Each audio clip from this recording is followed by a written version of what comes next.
tampilkan adalah beberapa kali perseteruan sesungguhnya KPK Polri sudah terjadi, istilahnya cicak buaya. Sudah ada cicak buaya 1, cicak buaya 2, dan sekarang cicak buaya 3. Apa yang bisa kita pelajari dari siklus 3 tahunan? Kalau saya meminjam istilah anggota Komisi 3 Nasir Jamil. Saya ingin ke Anda, Tobas. Anda dulu pengacara Bibi Chandra ketika ramai-ramai kisruh cicak buaya yang pertama.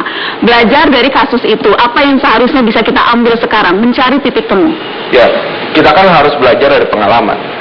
Ya, kalau kita lihat memang ini sudah berpolar. Ketika ada gesekan antara KPK dan Polri, kemudian muncul hal-hal yang kita inginkan ini.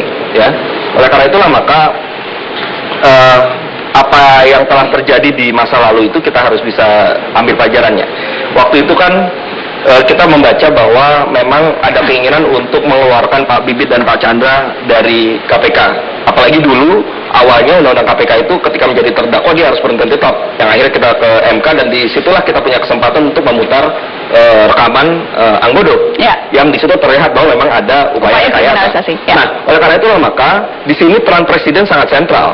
Kenapa? Karena Presiden ini punya kewenangan untuk melakukan banyak hal, ya, untuk menyelesaikan permasalahan-permasalahan yang ada di negeri ini. Oke, kalau kita kalau sekarang ini untuk yang ya permasalahan yang saat ini muncul, ya, Presiden Jokowi juga bisa belajar dari kasus yang dulu, ya, cicak buaya jilid 1 ataupun juga cicak buaya jilid 2, itu dengan mengambil langkah-langkah seperti paling tidak yang sudah mulai dilakukan.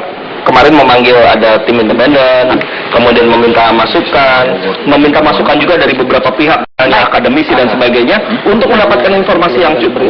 Dan informasi yang cukup dan lengkap itulah, maka Presiden bisa mengambil langkah-langkah yang strategis demi menyelamatkan baik itu Polri maupun KPK. Oke. Nah, karena itulah Jokowi sekarang selaku Presiden menjadi kunci dari pemerintahan ini semua. Oke, saya ingin lempar ke Pak Roni. Pak Roni mencari titik temu institusi KPK dan Polri karena ini bukan persoalan institusi sesungguhnya, tetapi ini persoalan orang per orang. Kita ingin sama-sama kuat. KPK kuat, Polri juga harus sama kuatnya. Mencari titik temu dalam hal ini, kalau kita apa yang Anda harapkan? Kita tidak lagi melihat masa lalu. Masa lalu itu sebagai bagian dari evaluasi. Yang kita lihat itu masa depan. Karena 2 kasus yang terjadi ini, yang ditangani sekarang itu kasus masa lalu. Ya, jangan dikira Polri itu tidak pernah berubah. Ya, ini kan seolah-olah penanganan kasus dan penetapan Komjen BG selaku tersangka itu kan seolah-olah Polri itu tidak pernah berubah.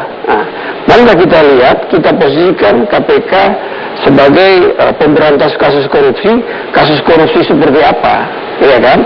Ini kan kasus gratifikasi yang merupakan bagian yang masih diperapadilankan oleh Pak Egy dan kawan-kawan, ya. Jadi kita lihat ke depan itu seperti apa, agar kedua-dua ini saling menghormati. Kerjasama itu bukan hanya di MOU, tapi betul-betul realita, ya. Penetapan tersangka itu kan setelah itu baru koordinasi. Sebelumnya tidak ada koordinasi.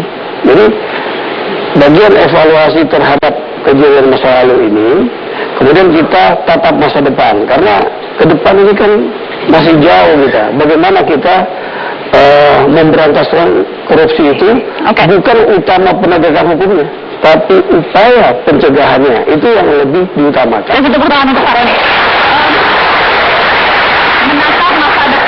Menatap masa depan lewat cara apa? Kalau misalnya minimal patokan kita saat ini, ketika tim independen sudah mengeluarkan rekomendasi yang kemudian menghentikan segala upaya, salah satu poinnya menghentikan segala upaya yang diduga kriminalisasi personel penegak hukum siapapun, baik Polri maupun KPK. Ibu Nur, apa jadi seharusnya penjabaran konkret dari rekomendasi ini? Ya, saya kira soal koordinasi memang penting, tapi jangan dikecilkan masalah ini pada masalah-masalah teknis, apalagi ditarik masalah hukum semata. Konteks politiknya yang lebih besar dari pengalaman-pengalaman yang lalu itu yang kita berkesimpulan bahwa memang ada usaha pelumpuhan KPK gitu loh. Dalam hal ini konkretnya yang menurut Anda penjabaran detailnya apa? Jadi menghentikan proses hukum yang saat ini berlangsung, mungkinkah itu apakah memang itu yang diinginkan oleh tim kuasa hukum Bambang Wijoyanto? Tentu saja hentikan proses hukum yang ada terhadap pimpinan-pimpinan KPK itu. Oke. Kalau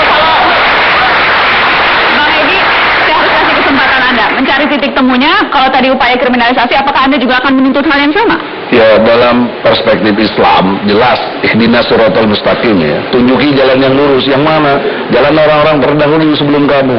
Nah, dikaitkan dengan kondisional objektif sekarang, jalan orang-orang terdahulu sebelumnya dalam perspektif kepresidenan, SBY sudah mengambil sikap yang sangat jelas tadi, menyampingkan kaitannya dengan Bibit Chandra sebagai tersangka, mendeponering, ya kan? Artinya mengesampingkan sesungguhnya masih tersangka. Dan sekarang sepengetahuan saya, Chandra malah jadi komisaris PLN. Itu kan masih status tersangka sebenarnya. Jadi maksud saya fokusnya tersangka sekarang. Deponering dia deponering tapi mengesampingkan. Baik, yang jelas statusnya bukan lagi tersangka dan deponering itu artinya Bang Egy, saya tidak mengesampingkan. ingin membahas kasus Tidak, makanya jangan bahas itu dulu. orang per orang, apalagi kemudian delegitimasi kredibilitas mantan pimpinan KPK, konteksnya tidak ada persoalan di sana. Baik. Nah, dengan sebentar belum selesai. Jadi konteksnya dengan masalah itu, yang ideal adalah Jokowi sebagai presiden, kenegarawanannya adalah melantik BG, ya kan? Kemudian juga meng-SP3-kan Bambang. Nah, tapi itu tidak kompatibel. Iya, itu kompatibel. Ini cari jalan ketemu itu urusan lain kalau nggak setuju. Ini kan saya nggak setuju. Oke. Ya kalau nggak setuju nggak apa-apa. Saya tahu tujuan Anda jelas, hendak melantik klien Anda, itu jelas tujuan Anda. Deadlock karena beda tafsir. Saya pikir ini kan masalah BG sederhana, bisa dikembalikan pada posisi akal sehat. Dalam bahasa yang sangat sederhana, termasuk buat Pak Jokowi. Apakah lebih masuk ke dalam logika akal sehat untuk terpaksa melantik seseorang yang menjadi tersangka dikarenakan terlanjur ada proses administrasi yang sudah diselesaikan oleh DPR, atau terpaksa seorang presiden membatalkan pelantikan karena tidak masuk ke dalam sebuah logika akal sehat ketika ujung tombak penegak hukum bernama Kapolri itu adalah seorang tersangka. Itu saja menurut saya. Yang kedua, pelajaran paling penting melihat dari kasus yang ada buat Pak Presiden, kalau kita sepakat ini ujungnya ke Pak Presiden. Pak Presiden, melalui pemilu Anda bisa dipilih menjadi analogi dalam perusahaan karyawan swasta sebuah perusahaan keluarga. Anda dipilih menjadi CEO perusahaan terbuka yang pemilik sahamnya adalah masyarakat, dan perusahaan besar itu bernama Indonesia. Itu saja. Baik. Jadi, politik akal sehat itu yang diharapkan Jokowi bisa lakukan. Apakah hal yang sama bisa kita harapkan dari teman-teman DPR? Masihkah berakal sehat? Tentu. Cuman yang saya ingin klarifikasi, bahwa itu bukan proses administrasi. Ini proses konstitusional yang dilakukan oleh Presiden dan DPR. Nah, saya menyarankan kepada Presiden bahwa kita wajib menjaga soliditas kepolisian, kejaksaan, dan KPK. Nah, karenanya Presiden tahu kemudian menangkap rekomendasi daripada tim 9 ini, komunikasikan dengan lembaga-lembaga negara. Ya, dikomunikasikan, kemudian bagaimana kita mengambil jalan keluar dari proses ini. Saya pikir ada komunikasi-komunikasi yang pikir bisa diselesaikan. Jadi DPR akan membuka diri untuk mendiskusikan saya ini. pikir begitu. Tidak harga mati. Tidak harga mati. Tidak harga mati. Saya Karena pikir- terlalu mahal harganya. Iya, Terlalu mahal saya pikir harganya ketika kalau ini KPK komunikasikan dengan baik, Polri dilumpuhkan. kalau Terlalu mahal. dikomunikasikan dengan baik, saya pikir semuanya akan legowo.